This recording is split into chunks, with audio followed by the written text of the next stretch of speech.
수강생 여러분 안녕하세요. 이번 시간은 GIS 실습 자료에 대해서 살펴봅니다. 실습에서 사용할 데이터는 우선 한국의 행정구역 경계 파일이 있습니다. 통계청에서 제공합니다.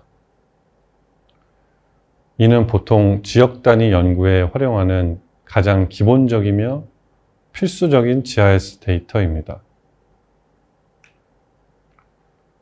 이 데이터는 국가나 지역의 행정구역을 나타냅니다. 이 파일은 벡터 데이터로서 각 행정구역의 경계를 다각형 폴리곤으로 표현합니다. 이를 통해 국가 또는 지역의 행정구역별로 데이터를 시각화하거나 분석할 수 있습니다. 이 링크로 접속하면 1975년부터 현재까지의 자료가 있습니다. 2000년부터는 매년 단위로 자료가 있고 그 이전에는 5년 단위로 자료가 존재합니다. 따라서 시도 단위로 작업을 하고 싶은 경우 행정구역 경계를 시도 단위로 설정해 자료를 신청하고 내려받으면 됩니다. 시군구 단위도 있고 읍면동 단위도 있습니다.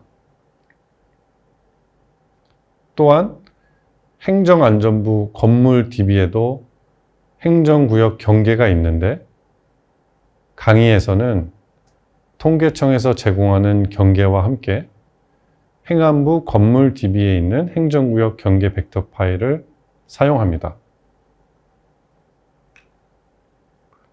두 번째 GIS 데이터는 행정안전부에서 제공하는 도로명 주소 전자지도입니다. 월 단위로 존재하는 건물 전수 데이터인데 2016년부터 현재까지 자료가 있습니다. 이 벡터 데이터는 각 건물의 위치와 건물 관련 정보인 건축물 대장, 건물명, 건물의 용도 코드, 지상 층수, 지하 충수 등을 제공합니다. 이 데이터는 특히 도시계획, 부동산, 교통, 공공 서비스 배치 등의 분석에 유용하게 사용할 수 있습니다. 예를 들면 건물 용도 코드가 있는데 여기에도 아주 상세한 정보가 있습니다. 단독주택은 01000이고 단독주택의 세부 분류로 다중주택, 공간 등이 있습니다. 공동주택에는 아파트 등의 형태로 코드가 있습니다. 그 다음에 동식물 관련 시설은 맨 앞에 두 자리 172W이고 그 다음 세 자리가 소분류 코드입니다.